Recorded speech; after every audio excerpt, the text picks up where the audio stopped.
Bam. Mike, hello, check, 1, 2. There you are. What's happening, Faithless? Mr. Uberman. What's happening, Mal? How are you, buddy? Thanks for popping in. Holy crap, $507?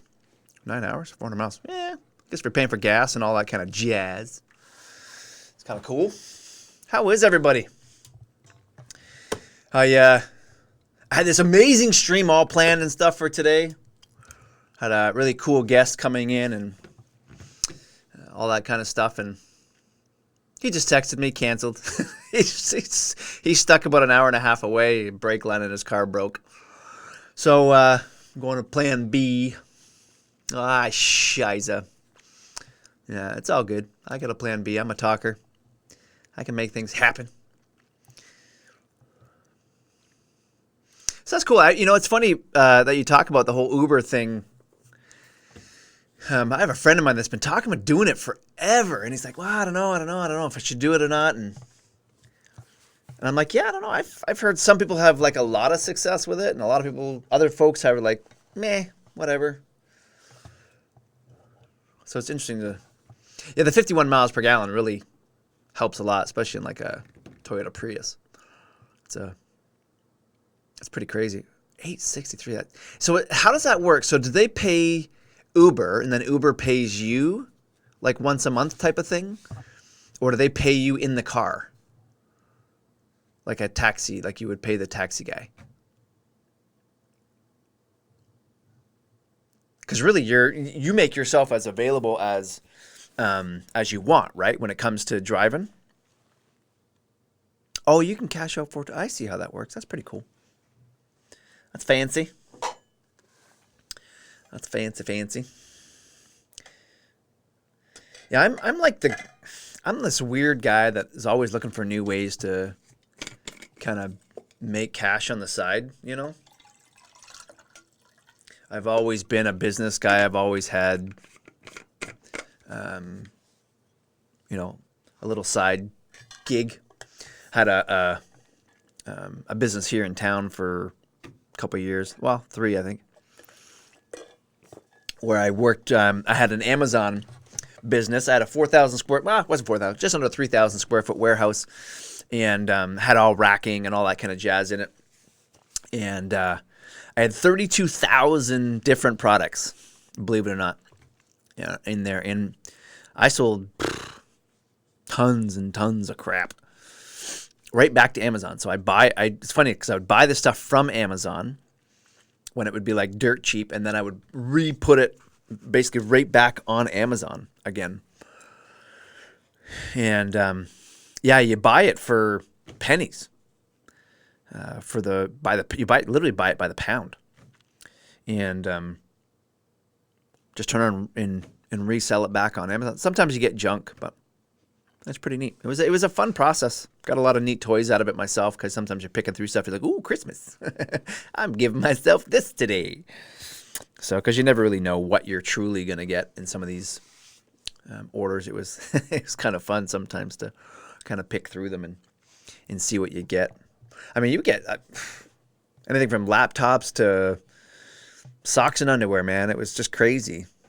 I remember, a little way off topic. This is not what the stream is about today, but I remember one time I got a load in and I got 24 full pallets of stuff. And in one of the pallets, it was half full with about 3,000 tubes of Sensodyne toothpaste. And I thought, oh my gosh, what the heck am I going to do with 3,000 tubes of Sensodyne toothpaste?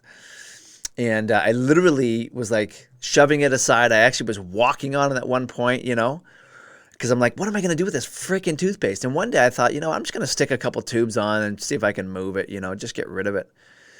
And when I put it on there, it sold instantly. And I thought, what the heck? It's toothpaste. And so I got looking, and Sensodyne toothpaste apparently is really popular. And it goes for like $5 or $6 a tube, sometimes more. And so I couldn't put this stuff online fast enough. I literally sold all 3,000 tubes in about 2.5 weeks. It was like, what? It was crazy. And I'm like, and then it turned into, okay, where can I buy more Sensodyne? Where can I buy more Sensodyne toothpaste? And the sad part is the way Procter & Gamble works. I couldn't become a vendor for them to get more of it. So that's crazy. You had a misreading for 2 weeks. You're better than retail. Yeah. Yeah, and one of the crazy things is with Amazon, there is the true sense of scarcity. So when it comes to products in Amazon, if nobody else is selling it, you dictate the market price. So for example, in Mao, if you're still here, you'll understand this. So tea, being a good British man, there in loose tea, there are these little metal balls that you can get that you put your loose tea in, then you put that in your tea cup instead of putting, Mystery Migraine, I got you. And you put the loose tea in this little metal ball, and you use that inside your teacup, and then you just dump it out, whatever the case is. They normally go for $3 or $4 at the grocery store. They're not you're trying to find a tea emote, and they go for like next to nothing. Well, one day I realized I'm the only guy selling these. There was nobody else that had them. Everybody was out, and I only had like 3 or 4 left. So for just for fun, I just said I'm gonna bump it to like $80. I just put it to I think I put it to 90 or 80 or $90, just some ridiculous number. I sold all three the same day.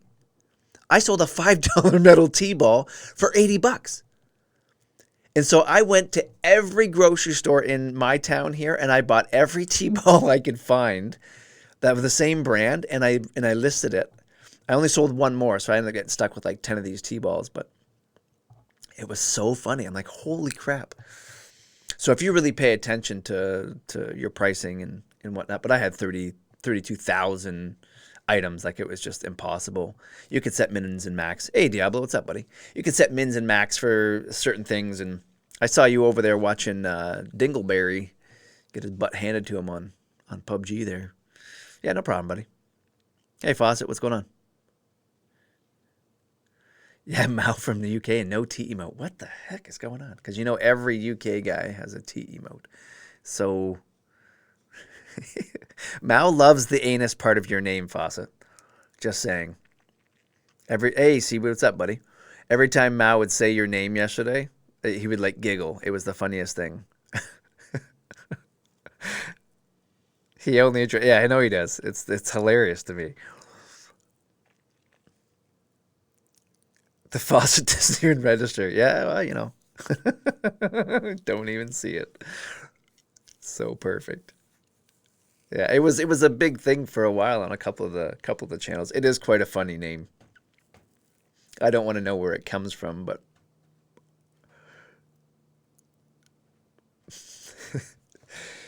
so today we're going to talk about it's kind of a serious topic actually. I'm not sure how I'm going to do it because I was expecting to have a guest here today, but we'll kind of muddle through it, see what we can come up with. But, we're going to talk about trauma.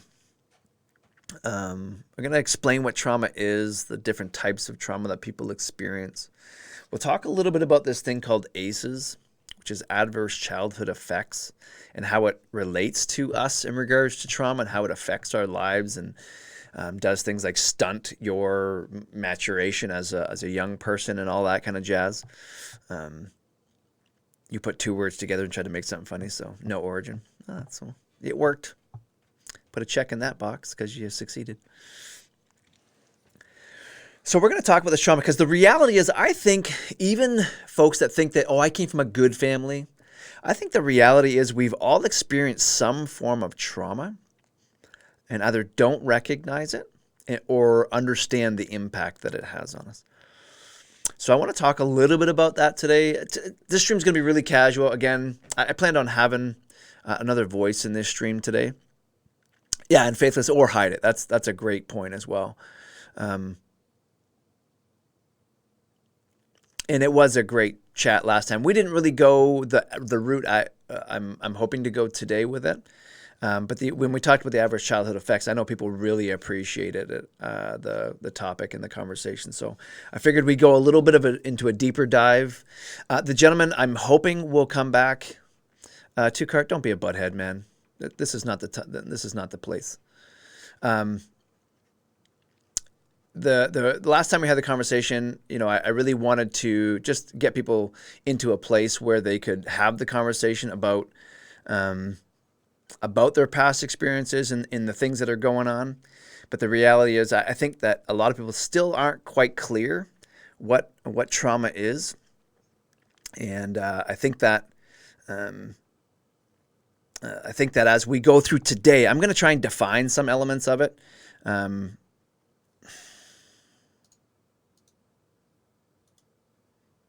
get lost.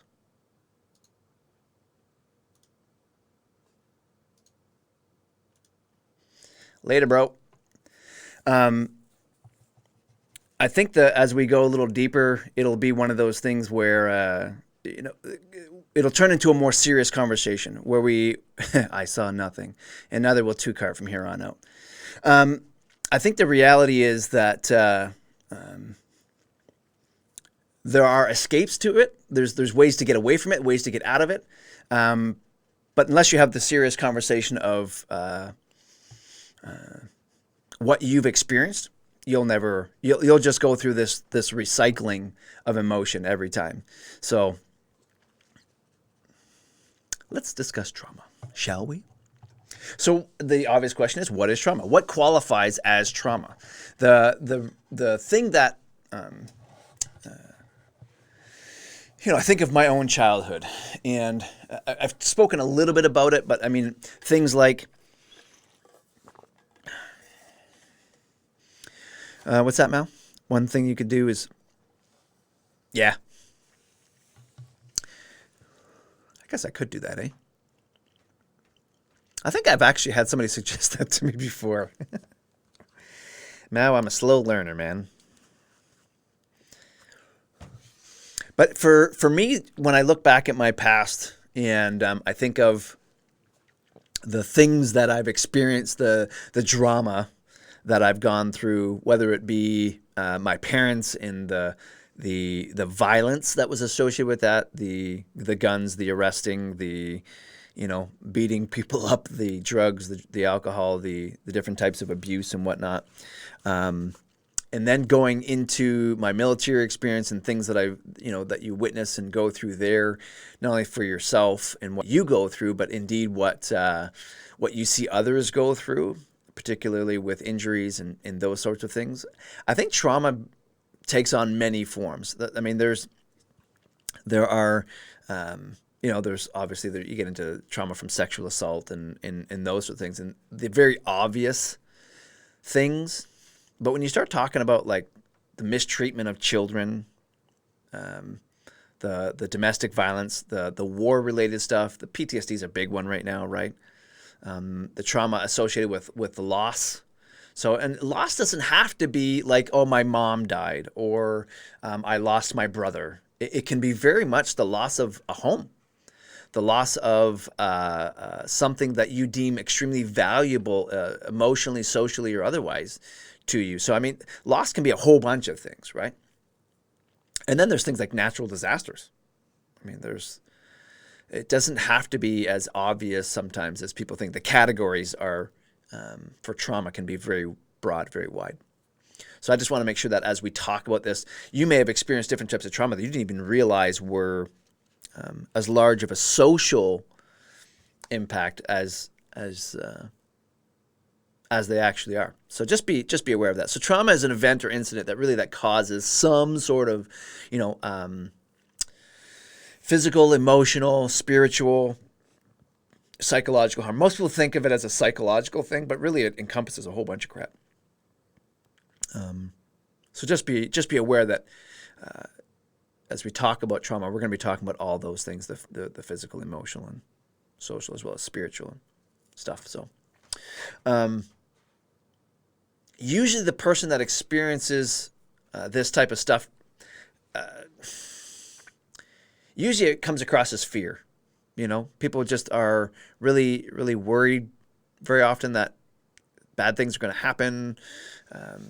We see it a lot in our students here where they come in and they assume that because this thing happened, that therefore there's something else bad going to happen. So there's the imminent danger, the imminent threat, ongoing, that usually happens with this type of stuff. So if you think of a time in your life, like, because there was a period of my life where I actually really had a hard time with this whole fear of death thing.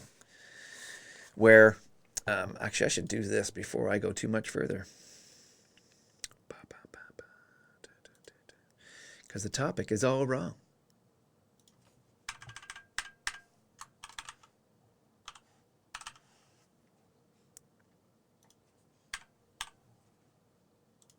Yeah, where I had this whole fear of death thing, where I had a hard time just going to sleep.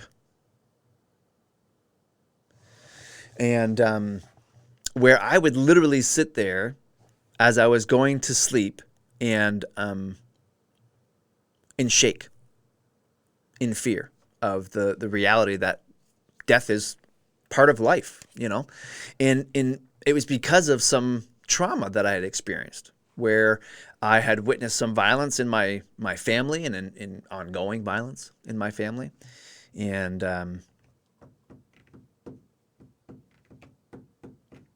yeah, it caused me to not be able to sleep well. So some of the effects of trauma are obviously sleep and other things like that. So, or lack thereof sleep, and not just because you're an Uber driver faithless. Yeah, well, I mean, there's a VOD, right? I'd love to get her input as well. So I mean, we could talk about the what causes trauma. So we'll highlight some of the big stuff and use them as kind of triggers to talk about different life events and those sorts of things. But obviously, things like severe illness and injury, rape is a big one. Different types of sexual abuse. The one that we see most often here is the witnessing of a violent act. We had a young man, a very young person, 7th grader, who is here who witnessed the death of his brother.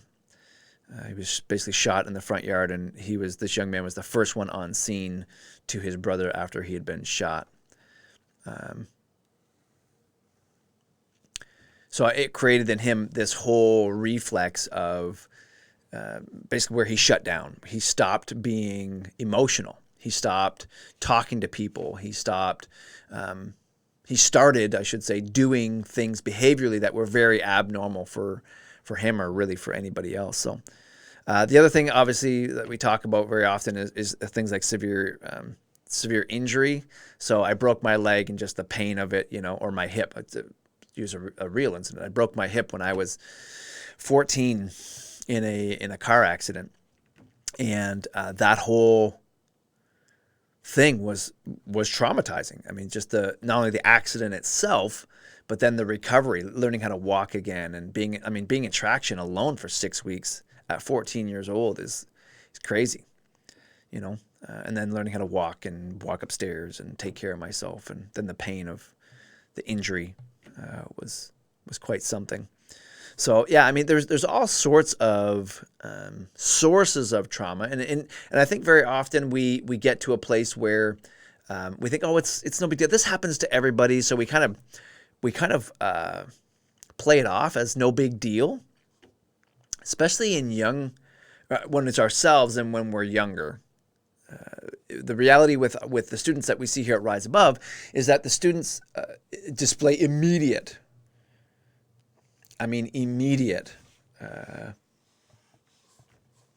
behaviors because of things that they witness.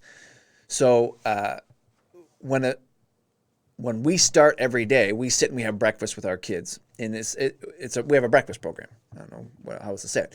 And so we sit and we break bread with kids, and we talk to them and those sorts of things. And what the reality of breakfast is not, hey, we're just not feeding kids that normally don't get breakfast. The reality is we're sitting down and breaking bread with them because I want to see how you are emotionally this morning. Because the reality is a lot of our kids see trauma or experience some form of trauma on a daily basis. So for us, the morning breakfast is really just a, hey, kiddo, are you okay type situation, where they'll actually sit down and some kids will want to talk about it immediately. Some kids will put their head down and just be quiet or want to sleep. That's something we see a lot where when certain types of trauma have occurred, where kids just want to sleep. They either didn't get enough sleep the night before because of all the stuff that was going on, or they're so physically, socially, and mentally exhausted that they just can't even stay awake. For example, myself, when I do public speaking events, when I am done public speaking, because I get so wound up with preparing and the day of and all the what ifs that go on with speaking to one person or hundreds of people, depending on the day, that by the time I'm done, within a half an hour of me saying, okay, thanks everybody, thanks for being here, and blah, blah, blah, and shaking hands and walking out the door, within a half an hour, I just want to sleep. I'm so physically, emotionally, socially spent that I just want to sleep. Oh. Faithless, thanks you, buddy. I owe you 25 push-ups. Don't let me forget. We'll do Dono Cam in a few minutes. And so when we have a kid who then goes home after school here and has an event where he witnesses dad beat up mom, or he witnesses a parent abusing drugs, or something, witnesses a parent get arrested, it is something where they're just to the point where you think, well, why are you sleeping? Get up. And this is part of the learning curve for our schools here in our community. It's in there. I got to do her, buddy. I appreciate your free pass there, Faithless, but it's part of the program. So a lot of our schools before Rise Above existed, when it came to what's up, Pickle? A student who was sleeping in class, they would just assume automatically, well, this kid was just up all night playing video games. So, hey, come on, Jimmy, get up, get to your math like everybody else. The reality is that kid very likely, especially if it's someone that is chronically misbehaving, the reality is that kid probably experienced some form of trauma the night before and they're in recovery mode. And so in our community, we have this thing, and it's actually not just in our community. It's this thing called Handle with Care. It's a very specific program where if emergency services are called to a home where there is a student in the home, that emergency service knows what school the student goes to, and they will call the school and say, Johnny Smith is a Handle with Care student today. They don't say what happened at the home. They don't say anything else. All they say to the school principal is, today Johnny is a Handle with Care student. What that means is the principal then says to the homeroom teacher and to that student's classes that if Johnny misbehaves, if Johnny sleeps in class, if any of those things happen, handle that student with care. Take the time to not rebuke because they're sleeping or misbehaving, but to take the time to put your arm around them and say, hey, are you okay? They don't necessarily pry to ask what happened or, hey, I heard your Handle with Care. The kid doesn't even know that that's a thing. Only the adults know.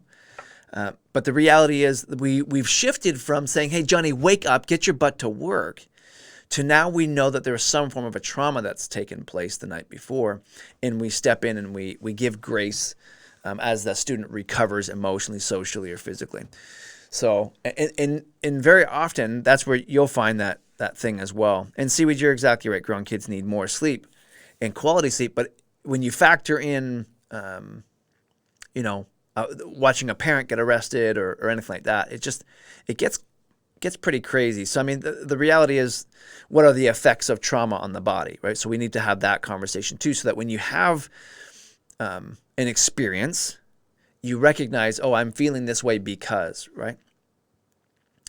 But a lot of times we talk about emotional, social, and physical, but we don't necessarily talk about what those things are, right? What the effect on your body is to be things like intimate. So if you're in a situation where you're married, hey, Ellie, what's going on? Glad you're here, kiddo. If you get into a situation where you're married and you're in an intimate relationship with somebody, the reality is that trauma can affect your intimacy levels, your ability to extend love to another individual. So I mean, just know that it goes all the way through the extremes of how it affects or impacts your being, including things like your self-worth. I don't know how do I explain this? The idea that so trauma does things. People always talk about PTSD causing self-harm issues. So since when are you a VIP? When I made you a VIP, Ellie, that's when. The reality is when you go through major traumatic events, you lower your self-value. When you have a lower self-value, you then get yourself into a place where the world can just do without me. So you've really got to be careful with someone who experiences that stuff, because suicide rates skyrocket when we start talking about. Ellie definitely has a higher self-value. I pray she does anyways, because she has you all have a tremendous amount of value to me and to the channel. So the one thing I would say with trauma and the effects on the body, I mean, we could go through it all, but that's not the intent of this channel. The intent for me today is just to say that trauma brings about a roller coaster ride of emotions, right? It brings about these highs, extreme highs and extreme lows of emotion that then brings about other responses from other people. So when you get this extreme high, low, but I'll be like, what the hell is your problem? And it actually, unless you're aware, it actually brings about a more adverse response from the person that you're like, dude, what the heck's your problem? Unless you're like, bro, are you okay? And you recognize that emotional high and low is due to this thing. And that's, so very often I get asked, well, what is the magic sauce of Rise Above? How come Rise Above has so much success with the kids? And it really has to do with this one thing, that we recognize trauma. We don't over-respond to a student's over-response or to a student's under-response. Whereas most people, when they experience that over or under response, are like right in there. Like, dude, what the hell is your problem? Why are you doing this? Why are you talking to me this way? Why do you think it's okay to sleep in class or talk to me that way? The reality is, for our students, that unless you approach it very differently, like this very compassionate, very caring, hey kiddo, are you okay type conversation, all you're going to do is exacerbate the trauma and the response. The self-worth is going to go down. The ability to cope and manage is going to go down. So the hope of today's stream is more trauma awareness in yourself and in others than it is the actual understanding of what causes trauma. I don't know if that makes sense or not, but my goal is to make you more aware so that you can see it in others and that you don't over or under respond when the time comes. All right, so major types of trauma. Let's see if we can. I have some notes here. I'm just going through, guys. Apologize. So so let's talk about ACEs. So I'm gonna pull up my ACEs score here. So an ACEs score, has anyone in this stream done ACEs before? I think Ellie, you might have. You thought these kids once were going to end me doing over, so I talked to them about Fortnite bulging pocket. Yeah, I mean that's one of the things with the whole Uber thing, right? You just never know who's getting in the car. So, I mean, even with us, we put cameras everywhere, and yeah, I completely get that, man. So let's do this. ACE score. Do you got your ACE score? So we've talked about ACEs before, and this idea of finding your resilience score is another name for it. You have an ACES motherboards? No, ACE, ACE. So here I'm gonna put this in here, and if you want to go to that website, there is a questionnaire about halfway down that page. It's 10 questions. Take 2 seconds. Go to that link. Ask yourself these 10 questions. Answer yes or no. If you answer no, you get no score. If you answer yes, you get a 1. And then when you're done, right, you get a score out of 10. And then once we do that, we'll have another conversation. We'll talk about the reality of what that could mean for your life and what the difference is when how someone succeeds and how somebody can fail after experiencing trauma. So I'll go through these with you guys because I think it's important. Did a parent or an adult in the household often or very often swear at you, insult you, put you down, humiliate you, or act in a way that made you feel afraid that you might be physically hurt? Yes or no? If you say yes, that's a 1. For me, that's a big 1. I would put that as a 1+. Question 2, did a parent or other adult in the household often or very often push, grab, slap, or throw something at you, or ever hit you so hard that it had left marks or injured you? Again, yes or no. Score 1 if you said yes, and that is a 1 for me as well.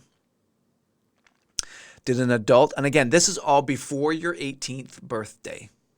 If it happened after your 18th birthday, it's relevant, but it's not relevant to this particular quiz.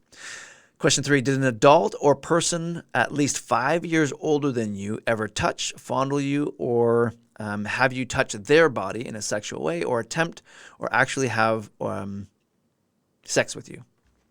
Yes or no? Again, question 3.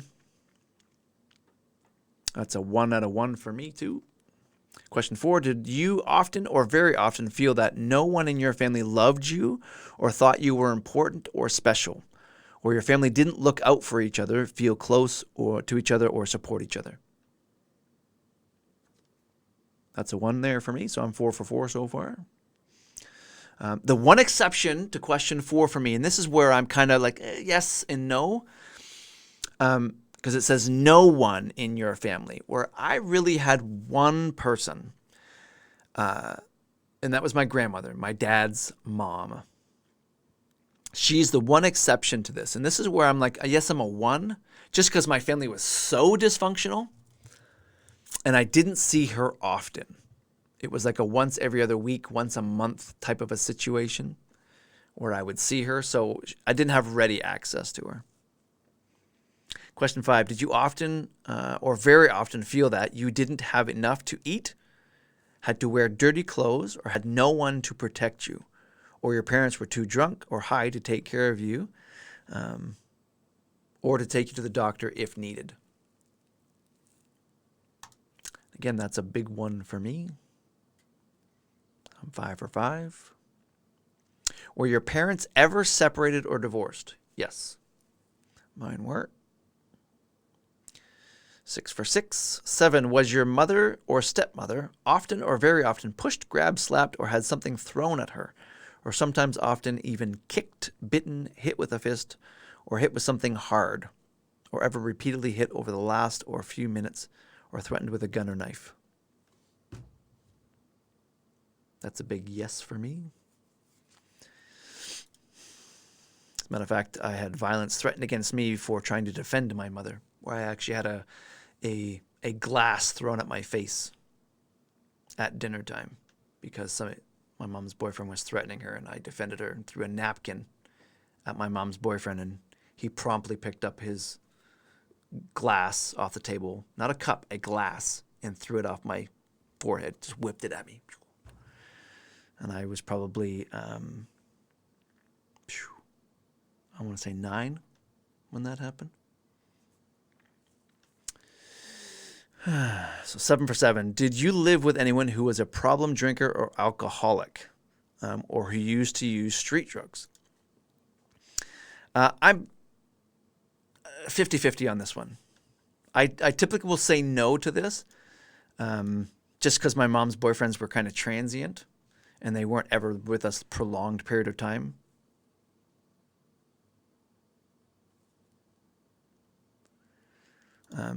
Yeah, no problem, Pickle.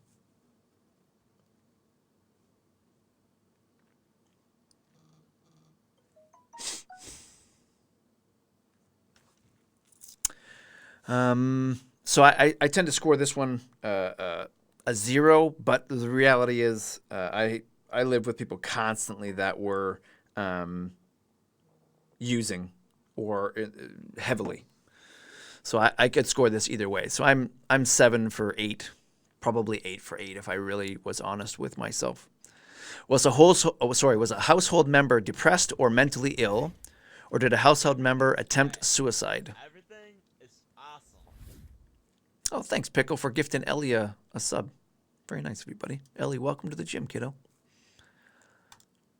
If anyone hasn't followed or subbed to OG Pickle yet, I really recommend it. His stream is growing like crazy. And the guy is just a legend when it comes to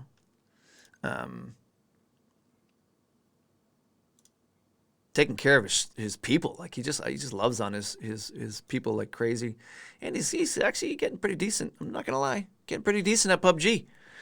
Guy's turning into a legend, playing with some pretty crazy streamers. So I'm excited for the OG Pickles.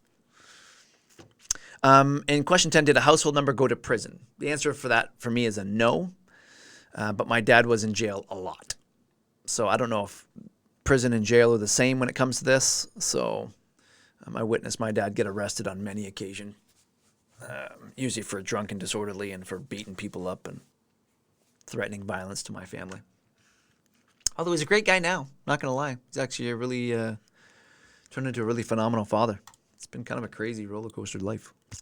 So I'm a solid 7 out of 10, 8 out of 10. You know, I think I could probably go as high as a 9. I won't speak for everybody in the room, but this is a hard test to take, you know, because you've got to be brutally honest with yourself. And one of the effects of trauma is that we tend to lie to ourselves. We tend to defend the people that are spoken about in this test. Our mom, our dad, our family, right? It's people close to us. We want to love people who are close to us. So, I mean, if you had asked me this test when I was 14, I probably would have scored very low. Not because it didn't happen, but because I would have lied to you. And so the hard thing for us as we work with the kids here at Rise Above is to get through the reality of what they're saying. And that gets to the whole trust, obedience, challenge, change, growth, and relationship model that we follow, where through time, kids get more and more honest with us. They start saying things to us as time goes on that they would never have said, you know, in the first week. And so for many of our students, that ACE score starts off pretty low, but within a month or two, it gets closer to the reality of what the student is going through. So let's read a bit of this together. So now that you've got your ACE score, what does it mean? First, a tiny bit of background. So I'm going to read this verbatim, and you can either read along with me or whatever. It's completely up to you guys and girls. The CDC's Adverse Childhood Experience study, the ACE study it's called, uncovered a stunning link between childhood trauma and chronic disease in people developing as adults. So literally, trauma can affect your, not just your physical well-being in that I feel tired, blah, blah, blah, but actually your immune well-being. Like my ability to contract things like heart disease, lung cancer. They actually correlate, trauma and diabetes, autoimmune diseases, and obviously depression and violence and those sorts of things, right? And it skyrockets things like suicide. So it's for us because we deal with so much. What's up, Juice?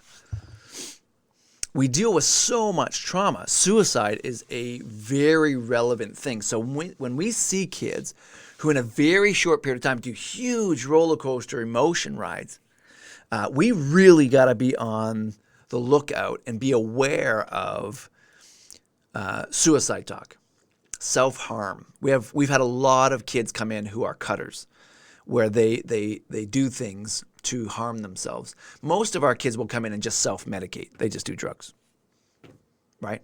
I gotta escape somehow, and I'm this is easy to do and it gets me away. Other kids who are a little deeper in depression will do things like cut themselves, and they tend to try and hide it. But because of things that we do, we find ways to expose it. So safely, obviously. So this research was first published in 1998 and followed, since has followed a ton of different publications. So just be aware there's tons of literature on this now. And it's one of the things that was interesting in this and correlates with relatable. And correlates with our findings here as well, because we intentionally did not do a lot of demographic studies with our students. We just opened our doors and said, whoever wants to come in, come on in. We didn't think it was any one population. We didn't say it was rich. We didn't say it was poor. We didn't say it was inner city. We didn't say it was country. We didn't say it was black. We didn't say it was white. We didn't say it was anything. We just said, our doors are open. If you want our help, come and see us. And what we found was the same thing that the study found, was that there is no correlation between race and or socioeconomic status and the trauma and the results or the effects of it. In other words, what they found in the ACE study is that it's just as common in rich white people as it was with rich black people, or poor white people and poor black people. Whether you were inner city or whether you were in the country, it didn't matter. The reality was, did you experience the trauma? And did you have somebody, or did you not have somebody that supported you after the trauma occurred? Because there's a direct link between childhood trauma and things that happen as you become an adult. And there's also a direct link between childhood trauma and whether or not you got. So there's a question in here. See if I can find it. It's question 4, where it says, do you often or very often feel that no one in your family loved you or thought you were important or special? That is the critical in all of this. And we see this like crazy at Rise Above. And we did a doctoral research study a couple years ago, and we found that our research, although not definitive, leaned heavily towards this question. And the reality is that some kids fared better. Hey, sweetie. Some kids fared better having experienced a lot of trauma versus some kids who did really bad having experienced only a little bit of trauma. And we thought, well, if this kid's experienced so much trauma, well, it's got to be like, was it like the personality of the kid? Was it just they're just stronger emotionally, physically, they have more access to money or food or housing? And what we found, and it goes along so well with our model, incidentally, it wasn't planned, it was just incidental, because we just felt it was the way it should be done, was that it came down to one person. Did that student have one person in their lives that they felt was absolutely fall on a sword, sold out for them? That I will do anything for you, unconditional love person. And what we found is that even if there was mild trauma, if they did not have that one relationship to fall back on, to say, you know what, Mom, I really had a bad day. Or, hey, Mom, so take death. So if you lose somebody close and you have no one to console you that truly loves you and can relate to you long term, you tend to suffer in silence and alone. And so what happens is it's internalized. It sits on you in a way that you never adequately deal with the trauma. Versus if you have somebody that is, we use the term fall on a sword. I will fall on a sword for you, kiddo, where we put ourselves in a situation where that kid knows they can tell us anything. If you are that one thing for somebody, you don't have to be. It's hard to do it for everybody, because then it becomes an emotional drain on you, right? That's why our student staff ratio is so high here, and why we give 13 weeks a year off to our staff, just because you need recovery time. You need sabbatical I gotta just breathe because today was just a really stressful day. Because you're soaking in that person that has unconditional love is soaking in all of that trauma from the students. Or in your family's case, it could be you're taking it in for your mom, or you're taking it for your brother or your sister, or they're taking it in for you. And what we found and what the research has found is that the vast majority of people that did not have these deep emotional, deep relational resources really suffered long-term effects. Sandwich, as long as it's respectful, sure. What's up?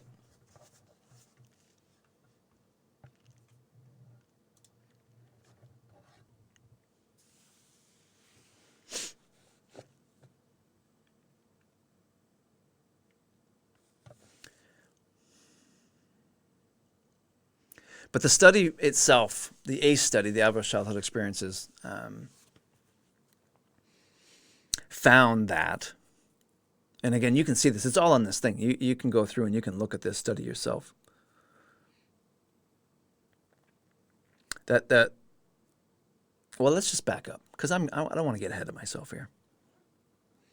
So as your ACE score increases, and remember, I roughly score a 7 or 8 out of 10 on my ACE score. But as your ACE score increases, so does your risk of all of these things, the social, emotional problems, disease. And they say as high as 390% in some cases. Suicide, listen to this one now. This is the scary part. Suicide goes up as much as 1,200% if untreated. And again, and I caution, I don't think treated means here's a pill. I think treated means you step into somebody's life and you say, hey, let's just be real together. And that's what we do. When we talk about the kids are here at Rise Above, literally that's what we do. We just become available, right? We don't dwell on the past. We don't forget the past, but we don't dwell on the past. We talk about the reality of today and the probability of tomorrow. You know, we just really get into a place where we want to give the students hope. And that's why we say rise above with hope and courage. Because we provide the hope, they provide the courage, right? That's the way that goes.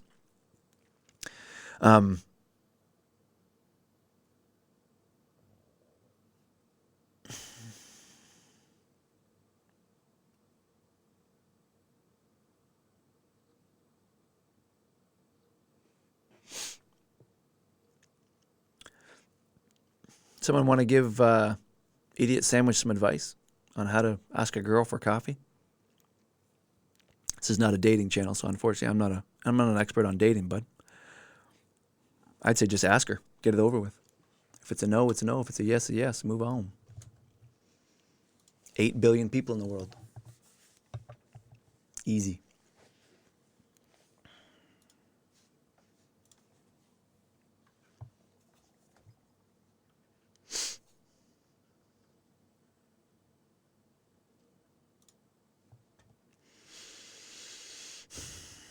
So basically what Rise Above does every day is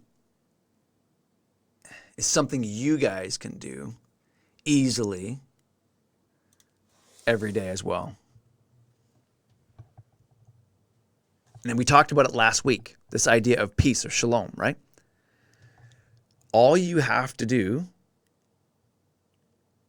is listen. But it starts with recognizing that everybody has experienced trauma. The reality is, it doesn't matter whether you come from a solid middle-class family, whether you're filthy, stinking rich, or dead broke. The reality is we all experience trauma in various ways. Our job as the person seeing the person who has experienced trauma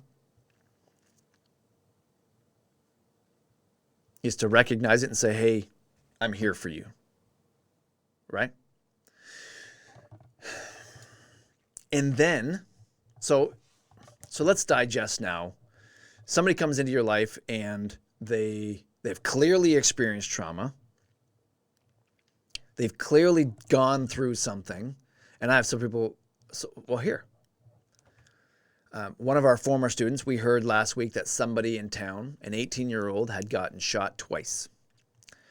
I did some poking around, find out that it ends up being one of my former students. Got shot in the back twice, once on either side of his spine.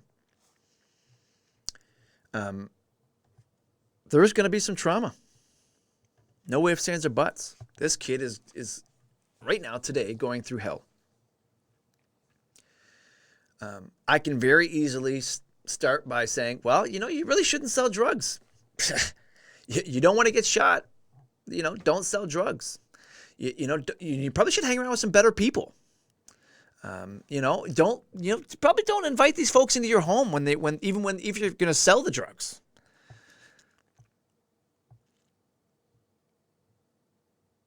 But you can't.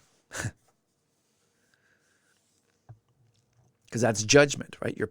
It actually makes things worse. As the listener, the last thing that I am going to do is say, well, what the heck did you do that for? Well, dummy, smack him in the back of the head. Well, yeah, of course you got shot. The reality is, just like we talked about with peace and shalom last week, is the reality is my job in that situation is just to shut up and listen.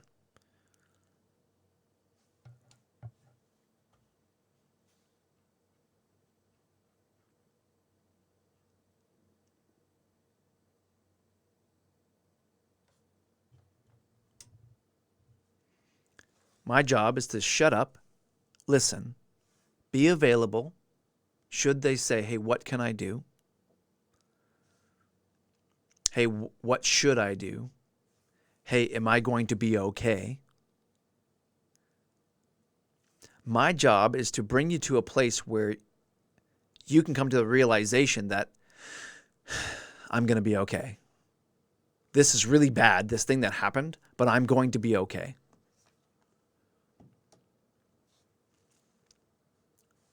And again, I'm generalizing. I fully admit I am generalizing. It is not that simple.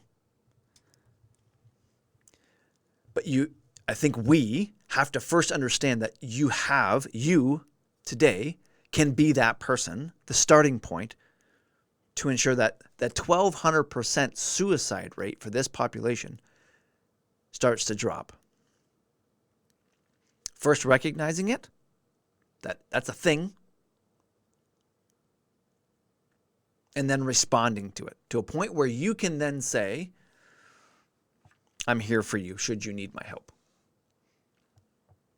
Because many people, you see somebody that's just being bummed out or angry, you think, oh, Johnny's just having a day.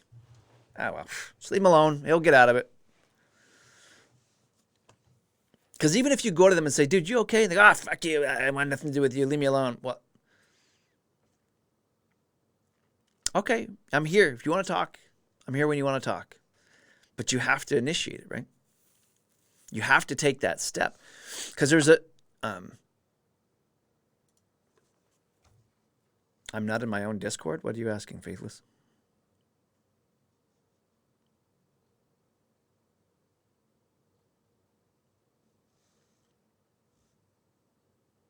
I'm not in your Discord, or you're not in my Discord? Because I think I'm in your Discord.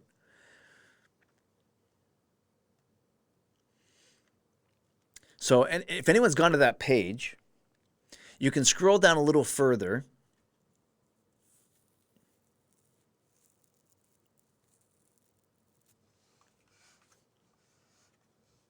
Yeah, let me have a look. Yeah, I don't typically log into Discord when I stream, Faithless. Oh, there you are. I'm there now. Sorry, bud. Yeah, I typically don't log into Discord when I stream because I get so focused on the topic. I tend to just ignore Discord. So that's why, my apologies. What's up, K-Dog? Thanks for popping in, buddy. Faithless, are you not subbed? That's unacceptable. We have to fix that immediately.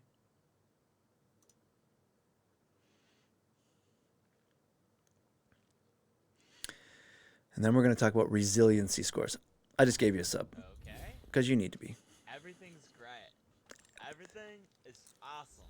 Can you guys hear Pickle okay? Sometimes I got him turned way down and I shouldn't.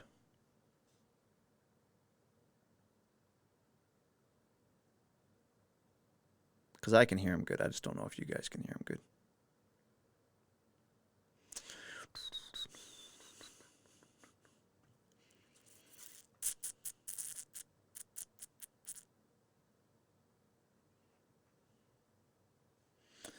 So let's go back and talk about the resiliency score. So what is a resiliency score? So we talked about the ACE score.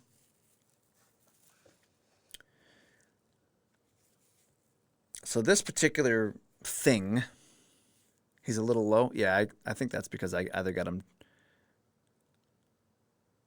turned down or I got something going on there.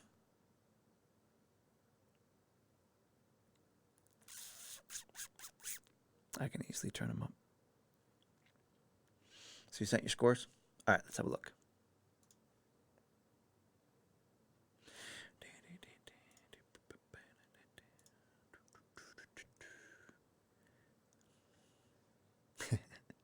Ellie, cha-cha-cha.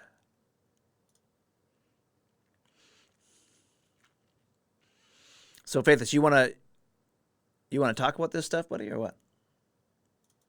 Offline or online? What do you want?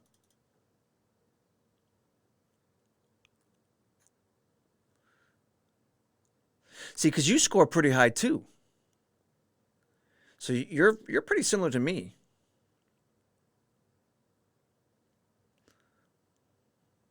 In a lot of ways.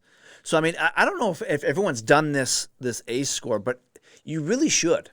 You really should do your ACE score, and you really should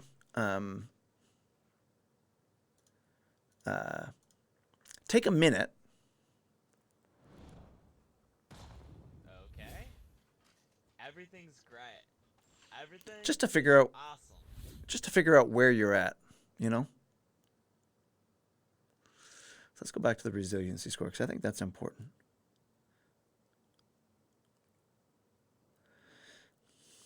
I just want to catch up to where I was.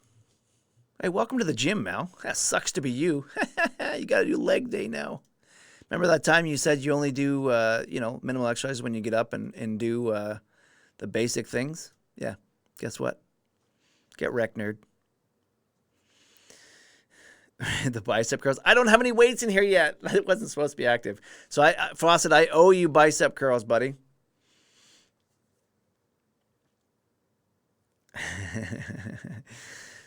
We'll get you in the gym. We'll get you there. I got to do 50 push-ups for everybody anyways today. We must get before we get in the resiliency score. Should probably do that right now. I went to the gym this morning already. This new morning routine is killing me. But especially since Mondays is like chest and arms day, and then I got to come in here and do push-ups for you all. And then I got Fawcett trying to make me do curls.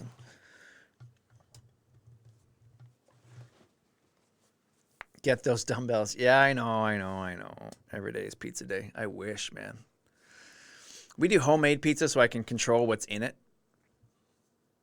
Which sucks because we got a bunch of phenomenal pizza places around me. That just yeah. I wish I could eat pizza. It's like my favorite food. Okay, let's do push-up cam real quick, or dono cam real quick, and then we'll get back on topic. Dono cam. Ladies and gentlemen, this is the main event of the evening.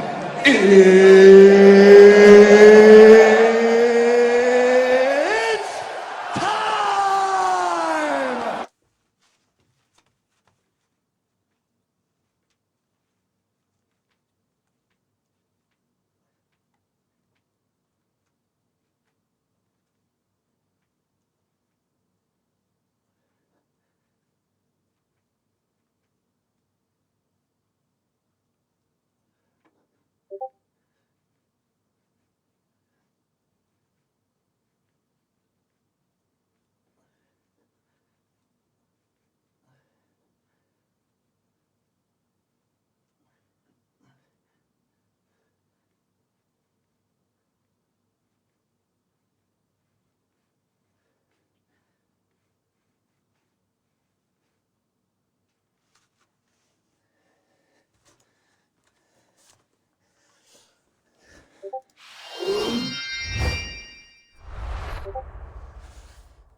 Welcome back. 50 push-ups later. Thank you, everyone, for your donos. Doesn't take much, you know. I don't know if I gotta catch my breath. Whew. I don't know if, again, I say it all the time, but it's worth reminding you all. Your subscriptions, your donos, your bits don't come to me. They go through, but they don't come to me. I don't buy red Ferraris with them and fancy things. It all goes right to the nonprofit to help the kids that we talk about every week. So thank you all, whether it's, you know, a little bit of cash or your ongoing support through subscriptions. Just know that the support is seen by the kids. Typically, today's Martin Luther King Day, so no students are in house. But typically the kids will watch with you guys. And they see what you guys talk about. They see how you respond to what we're doing.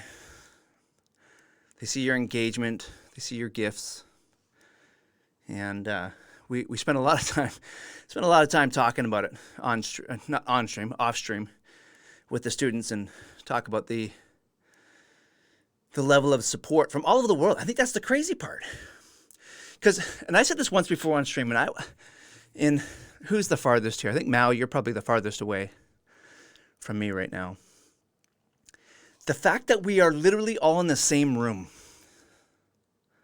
Literally, think about that. You're not across the pond, as they say. You are literally here with me, with our students, and they see it. These kids see it that way. So when you donate, as you do, it's like you're here giving them a gift, and I can't tell you how. I mean, these kids literally see it that way. And there's lots of snow here right now, faithless. It was bad. It was hard, like they call it heart attack snow. We had this past week. It was just super wet, super heavy. So I just want to, I don't say it enough. I just really appreciate everybody, and I appreciate guys like OG Pickle and Mao and everybody else that talk about, the work that we do on stream with their communities, kind of spread the word. And I just think it's a tremendous blessing to the kids here. So thank you all. Now I'm getting all warm. I'm feeling pretty good though. Pumped. I feel like I want to go back to the gym. I'm wearing where's it at? My Powerhouse gym today for the gym I belong to. That's pretty good. I enjoy it. Good gym. The owner is amazing. Super nice guy. Takes care of me. Okay. Nice shirt. Yeah, it is. It's comfy. They're almost as good as the OG Pickles shirts that he produces. They're nice and soft. Dingle McGee, thank you for your raid, buddy. Raid is 7. You all done streaming, Dingle? If you got them Dingle emotes, let them fly. Dingle's a solid guy. He's really growing a decent channel over there. Now that he's got his computer all figured out, Mr. Dingle McGee. About to eat some lunch. Good stuff, buddy. Have a piece of pizza or something unhealthy for me, would you? And now he wants to build more. Yeah, we were talking about that last night, weren't we, Dingo? Wanting to do something for your store or something like that? The company you work for? Want to do some more? I think it's funny that, let's just think, what do I got here? I got 6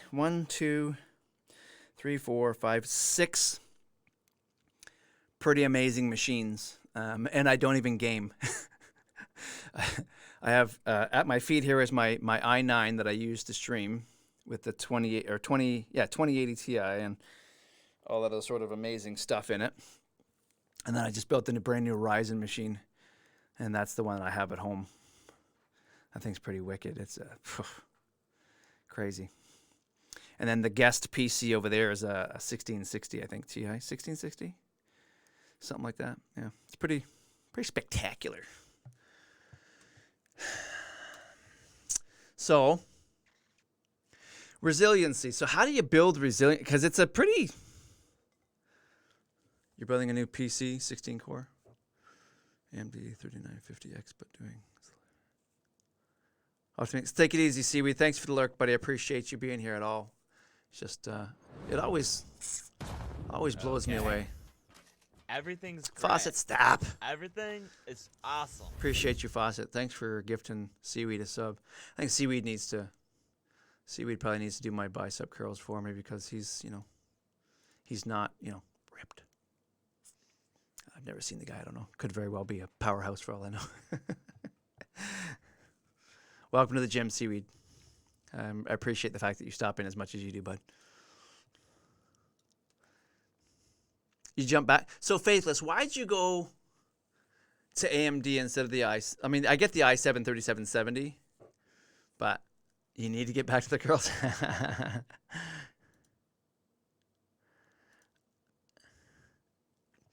Typically, Ellie will do if it's a 5 gifted sub for the single. Asking for a friend. Typically for one, I mean, yeah, we could. I'll do 20. I'll do 20 for the gifted sub. Look at Ellie. She's like, angry face. We'll do 20 for the gifted sub for sure. Remind me, Ellie. Don't let me forget, kiddo.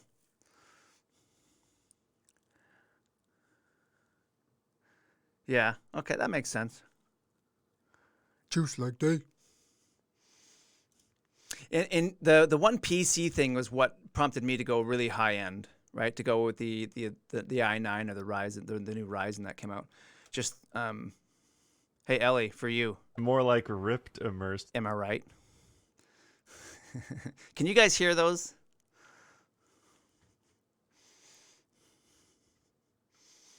Can you guys hear when I do that? Yes. Okay. Cool. That was Choco back in the day when he was talking to Boom and everybody about when they first saw a picture of I forget where they saw it. It was Choco's birthday thing, I think, that we did. So here's another question for you guys. So this is way off topic. See, today is going to be one of those days. Oh my God, we're the luckiest. Oh my God, we're the luckiest. am. Dingleberry McGee, bench $25. Holy crappers, Dingle McGee. So listen now. So we've had $35 in donos today. Dingle did 25, and then Faithless did. I think Faithless, you did 10 earlier, right, buddy? That's $35. $35. So one of the other things that I haven't done yet, and more meme is gonna kill me for it, is I'm supposed to put an Amazon link in chat and in our little thing below here, down there, that says all the things on Amazon. And so one of the things we're trying to do, so that $35, I'm going to put it towards socks and underwear for our kids. A group of men who are very philanthropic business owners that I know in town are going to build a phenomenal clothes closet here at Rise Above. I have a room that's probably 10 by 20, and they're going to build it like a boutique clothing closet for us that kids can go in and try clothes on and all that kind of stuff. So we recently had a laundry room installed, and we figured to go along with that, let's not only clean their clothes, but let's see if we can give them something new as well. So I'm going to take that $35 you guys gave today, if you guys are okay with it, and I'm going to go put that towards some T-shirts and some stuff like that for kiddos, because that's one of the things that we don't get donated a lot is like socks and underwear and just regular T-shirts and stuff. We get a lot of like pants and sweaters and coats and stuff. That's awesome, guys. I appreciate you guys letting me do that. So Okay. Everything's great. Faucet. Everything is awesome. Stop. That is awesome that Scarlett's now got the gym emotes. So, what were you even talking about? Oh yeah, so the Amazon thing. The goal with the Amazon thing is so you guys can go on and like buy a pair of socks for kids. So when you donate $10, it's kind of like you don't know what's going to happen with it. You know what I mean? And I think with this, it gives you guys something tangible that you can, it's almost like giving an actual gift at Christmas time to somebody. You can actually say, I want to give a pack of T-shirts, or I want to buy this neat sweater, or whatever it is, or I want to buy this package of pencils. I don't know, whatever craft or something we're working on sometimes. To the organization. And that way specifically as well that you've given that very thing. And then that's easier for me to bring on stream and say, hey, look, thanks for you guys, because you did this, I hate my mic, because you guys bought this on Amazon. We now have this thing in house, right? So, yeah, thanks. I really want you guys to know the impact you've had since starting this stream. The stream itself has put about just over $1,000 towards the kids, right? In regards to the money that's come in to support our program. So just be aware. I mean, that's real impact. You know, that's not buying lunch. That's not, one kid lunch. That's dramatic change, like, level. So thank you guys and girls for that amazing blessing. Yeah, let's make it 2K. I wish, sweetie. I wish. One day, we're going to have, a couple hundred people in here, and we're going to do dramatic things for these kids. So on another note, I don't know how much I talked about this. I know some of you were in the loop with a meeting that I was having with a lawyer in town who's part of a large trust.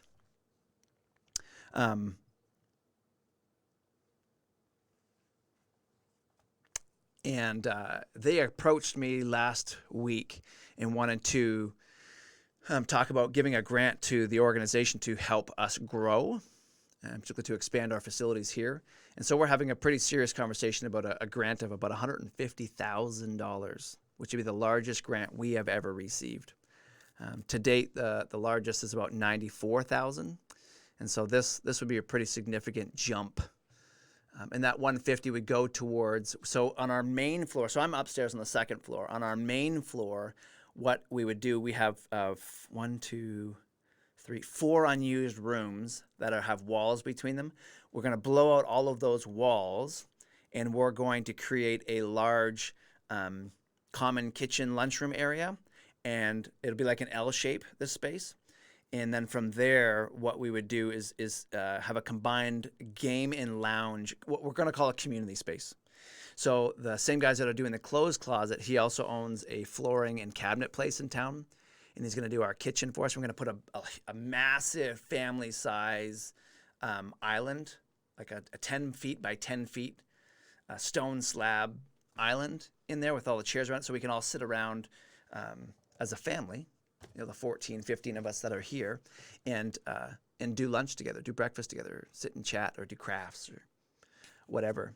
So as that's done, I'll keep you guys in the loop. I'll show pictures of construction and all that kind of jazz. It'll be fun. It'll be a neat way, and you'll see that as we put the Amazon link. Maybe when I'm done here today, well, I'll put that Amazon link in so that you all can see that. Let me see. Faithless, I want to talk to you offline one day. I don't know what your schedule's like, but I'd love to chat with you a little bit about that ACE score thing. I think that's huge.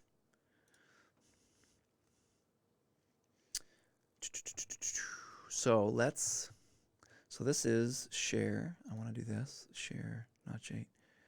Copy link. I'm going to share the link with you guys. So this is the Amazon thing that as it currently stands. Somebody click that. Let me know if it works. Morg meme. Okay. Faucet. Everything's great. Everything Gifted a is sub to push-ups. awesome. Yeah. Push-ups for the win. Morg meme. Can you hear Morg meme? Are you at work?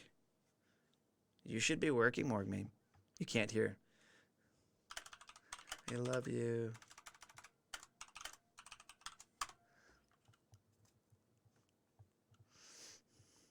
Everybody tell Morg meme we love her. Tell her we're so proud of her for doing her internship and having a great time. Make sure she knows. Okay. All right, I got to do more push-ups. Everything's great. So will you guys everyone tell Morg, awesome. spam emotes for Morg and everything else while I do donos. Dono cam.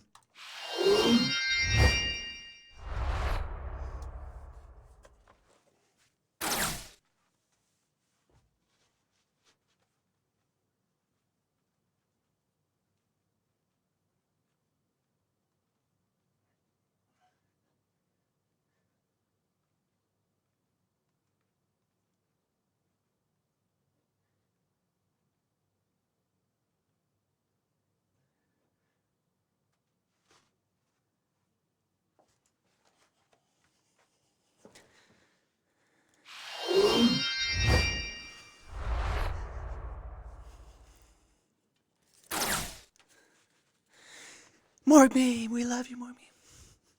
Does anyone try that link? I just want to know if it works. Yes, push-ups. Yeah, it works. Awesome. I'm gonna try it too. I guess I could have just clicked on it myself. Nice. Yeah, it does work. Sweet. And just for the record, that link was Morg Meme's idea, because Morg Meme is amazing.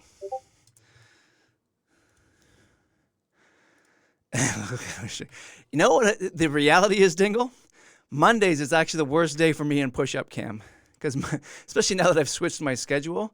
Because now, Dingle, I do chest and arms on Monday mornings at 5 o'clock in the morning. So then when I come in here, by the time the day has happened or started, I'm like spent. Like, like I don't know if you noticed the first 50 that I did. When I got to 48 or 49, I actually stopped for a second and get that last one in there because it's just like, ugh, struggle. No, don't say that struggle. It's happened before. I've been, what's his face? I'm drawing a blank on his name. Somebody help me. Chinese guy, started streaming recently. Awesome. He's from Toronto. No. Oh my gosh, why am I drawing a blank on his name? He streams with Nappy all the time. He's studying in Toronto. No, Nappy does not look Chinese. Celery Bear, yes, Celery Bear. So Celery and I have been chatting back and forth a lot past little bit. He's, I love supporting that guy. But Celery Bear has come in more than once, faithless, and said, yeah, he is an amazing friend too.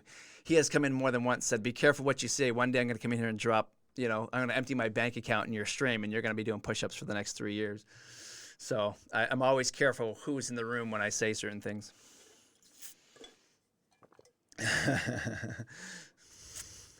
Yeah, you got to check out his channel. Drop him a follow. It's just Celery Beer. If you know how to spell his name. Yeah, Celery would be good for it. I'm not worried about him being able to afford it. I'm worried about the impact on me and the fact that I'm not going to stream for 3 weeks because afterwards, I'm going to be just dead and unable to move for being punished by gifted subs or donos or whatever the case is. So, yeah, Celery came in one day, said, I'll just gift 5 at a time every hour for however long I need to. So I whispered him afterwards that I will come to Toronto. I know where you live. Toronto's actually where I'm from, so I'm very familiar with the town.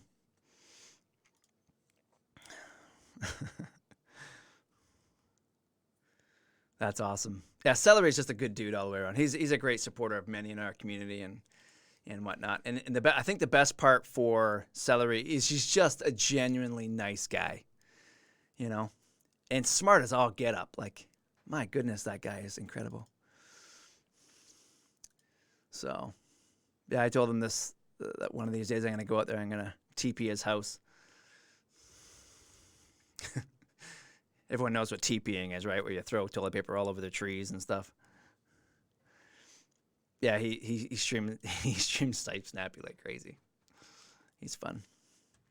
I told him to get his butt back streaming again. He's been kind of AWOL for a little bit because of his studies. Apparently this semester has been just crazy for him. But he'll be back. I know he will. He's a good dude. Okay, well, you know what? I just think I want to leave you with a particular thought today. Trauma, as we talked about today, has real consequences. And although we know that naturally we are resilient to events in our lives and that we bounce back, to use the term, trauma is compounding. And that's why if you notice the way the scoring is done in the ACE scores. No problem, Scarlett. Thank you for the alert, kiddo. And welcome to the gym. You better get doing some push-ups. Don't you run away that quick. Trauma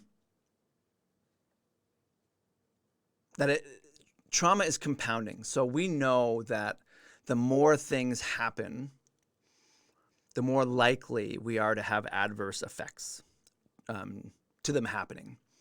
The more likely we are to have, you can't do push-ups. Everyone can do push-ups. You just, whether it's 1 or 2 or 300. The reality is that all it takes is one of us. And honestly, I think that's been the appeal to the channel so far, is people have seen, or in some way felt, I hope, that you can come in here and be heard. That you can come in here and participate in a conversation that I don't think many people are having, especially in this venue, or having in a way that is transactional, where there's this give and take that's happening, you know, with each other. And just like the push-ups, just like Fawcett's saying, it starts off as 10, 20, or 30, but just like the conversations, you know, when somebody is having a hard time, it's hard to talk about it. And it's hard to talk about it because they don't know that they can trust you with the information that they want to share. So know that, Ellie, I'll give you an exercise that you can do that won't bugger your wrists up.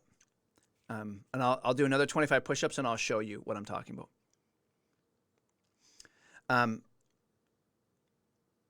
And actually the Fawcett, that's part of the answer, is push-up bars will simulate what I'm going to show Ellie here in a second. So what you've got to do when you approach somebody that you think is experiencing trauma or has definitely experienced trauma is persistence. Is this willingness to just sit and say, I'm here for you when you're ready. And just continue to let them know, I'm here for you, I'm here for you. And to demonstrate. I can tell you the one catastrophic thing that you can do as somebody who is trying to help somebody who has experienced trauma is to talk about their trauma behind their back. To share out of turn information that is not yours to share.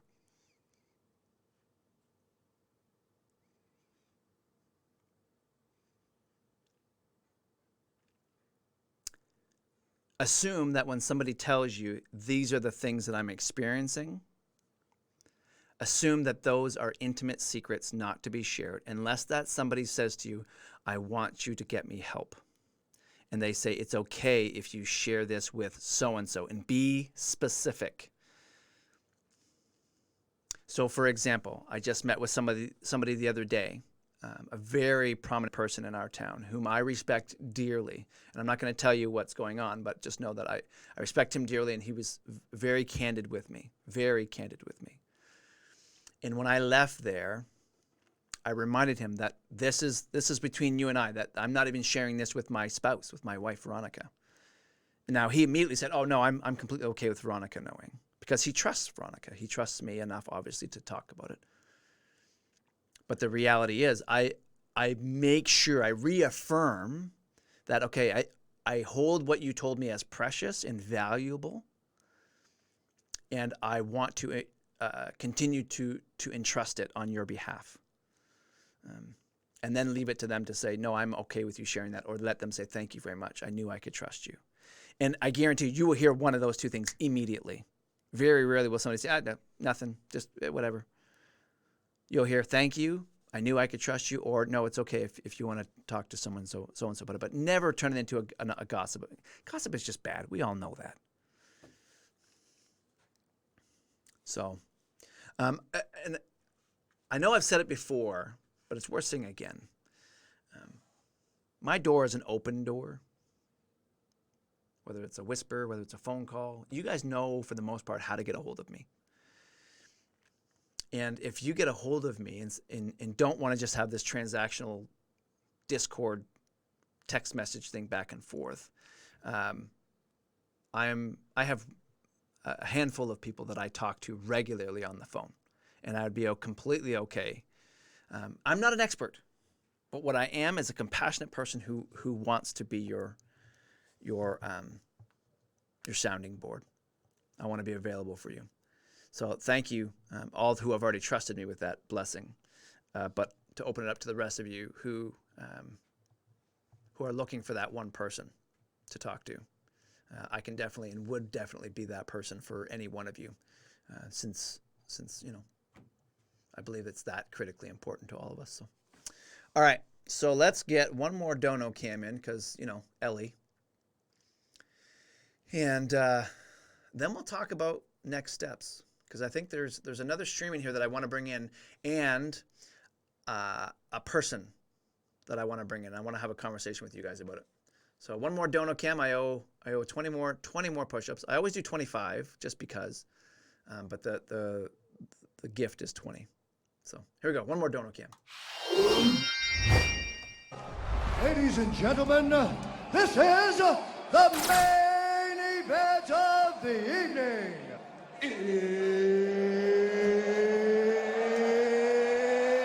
So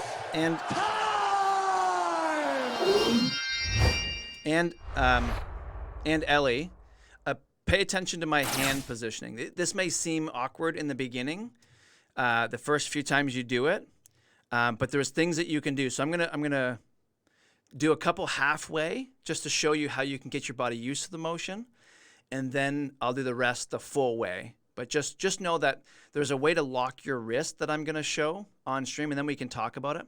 That helps with the carpal tunnel because it distributes weight. Because when you bend your wrist like this to do push-ups normally, that's the carpal tunnel thing that you're experiencing, and that's where you get that elongation of the tendon and whatnot. So if you lock your wrist, it's the same way they teach boxers to do it. They lock your wrist forward like this so that when you punch, it doesn't compress anything. It actually distributes it up your forearm. So just watch how I do the push-ups here.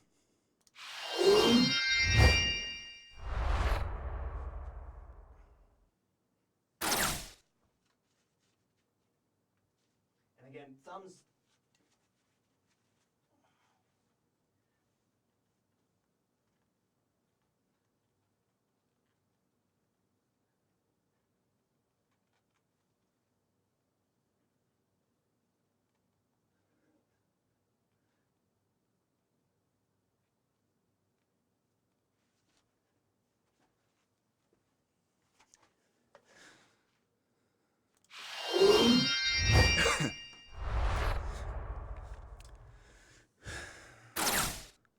Yeah, and so the dumbbell thing is another way of doing it as well, right?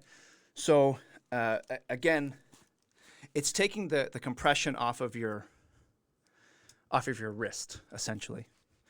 And the other thing you'll notice when I do push-ups, I'm not super wide, right? I keep my elbows tight to my body, whether it's this way or however I'm doing it, right? Elbows are tight to the body, and that also takes the stress off your shoulder. So one of the things that I struggle with is shoulder impingement, it's called, where as I'm doing certain exercises, the tendon in my shoulder gets pinched because I've got a genetic thing handed down generationally through men in my family, where my collarbone, as it comes off onto where my shoulder is, has like a hook to it. Instead of it being straight or slightly bent, mine actually has like a big bend to it.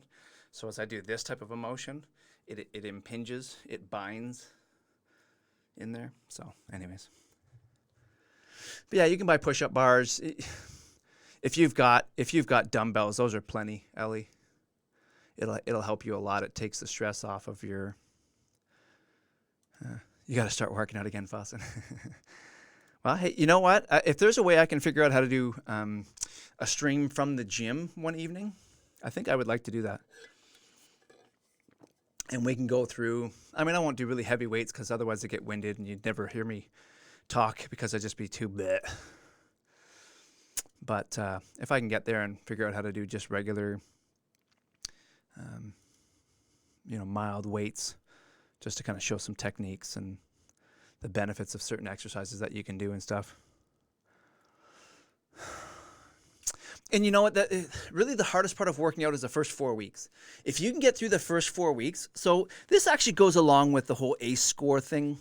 Because one of the things that I do a lot with our students here, not every student wants to do it. We have a full gym downstairs, a weight room.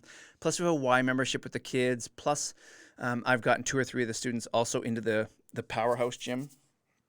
The owner lets our kids come in for free to come to the gym regularly with me.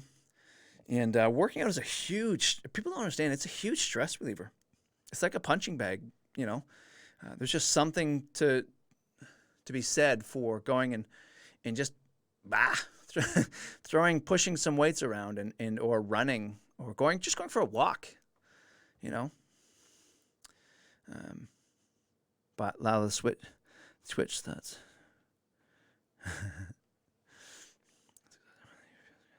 And it does. I used to love cardio, and I can't do cardio anymore, Fawcett. I run for 50 minutes, and I feel like I want to die. So I get my heart rate up for about 5 minutes or so. There's a joke in there somewhere, I'm sure, but I get my heart rate out for about 5 minutes or so, and that's about where it ends for me.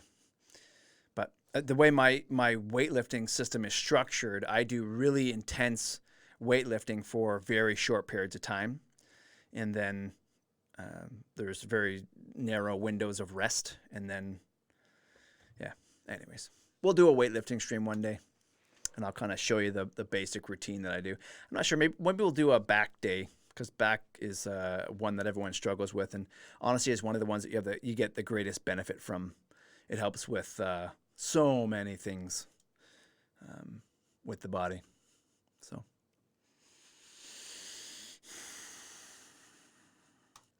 the past few weeks, we've talked about this idea of listening. We've talked about the idea of the effects of listening, how listening alleviates pressure off of people. I got to head out. Yeah, no problem, buddy. Take it easy, Dingo. Thank you for everything, buddy. The gifted subs, the donos, all the things that you have done over the past few weeks to the channel. I just really appreciate your support, man. And I know you get it. I know that you love the work and whatnot, but just your response, your willingness to actually act is a dramatic blessing to us. So thank you. So the next step in all of this, I guess, is to talk to people. So this is what I was talking about with regards to next week. What I'm hoping next week is either going to be the guest that I was supposed to have today, which is my UPS guy. Believe it or not, I was supposed to have my UPS delivery guy here. His name is Nick. Another Nick, not my area manager Nick, Rise Above Nick. He just came in one day and was delivering stuff, and he's like, "Hey, what do you guys do?" And I explained to him, I was like, "Oh my gosh, I would have loved to have had this when I was a kid, because I was a troubled kid." And we got talking, and he's like, "Hey, you know," and I just said to him, "Would you want to talk about that?" And he's like, "Yeah, what do you mean?" I said, "Well, I do this stream every Monday." And he's like, "Yeah, that'd be awesome. I'd love to do that." And so he was supposed to come in today, but unfortunately had some mechanical issues in his vehicle and couldn't make it in. So he's planning on being here next Monday. And then as soon as I can, you all might remember the young lady that I spoke about who was caught in human trafficking a few weeks ago. Well, she is due to start back with Rise Above this week. She's home. She's back with her mom. And we finally have our classes all set up, and she's due to start this week, which is like amazing to me.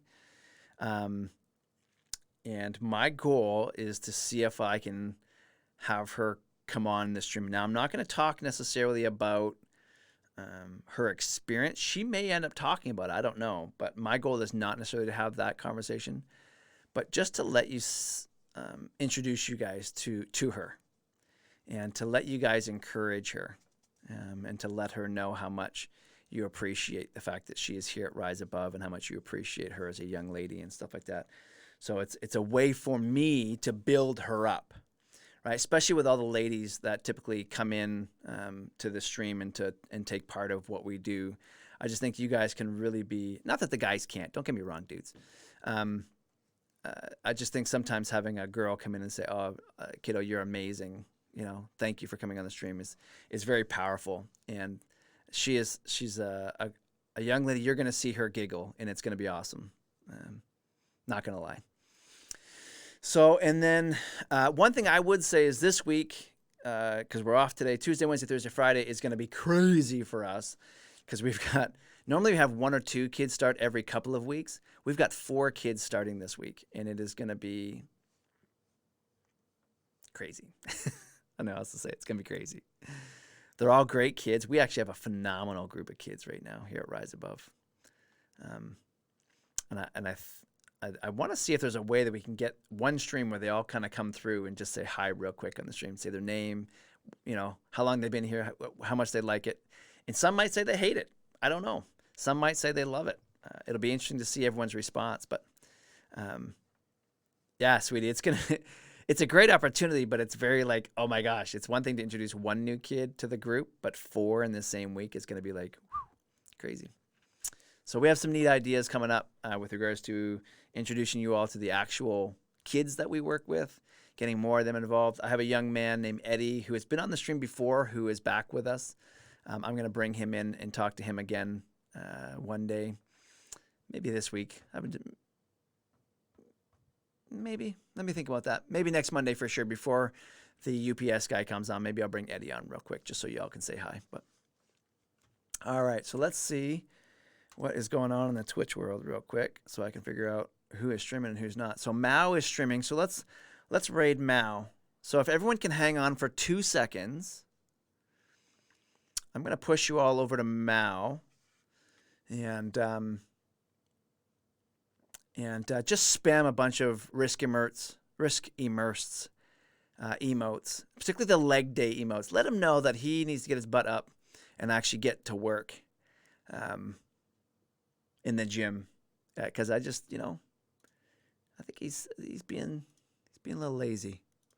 So let's see if we can get to video producer. No, we don't want that. We want back to Twitch, back to this, create a channel. That's what I want right there.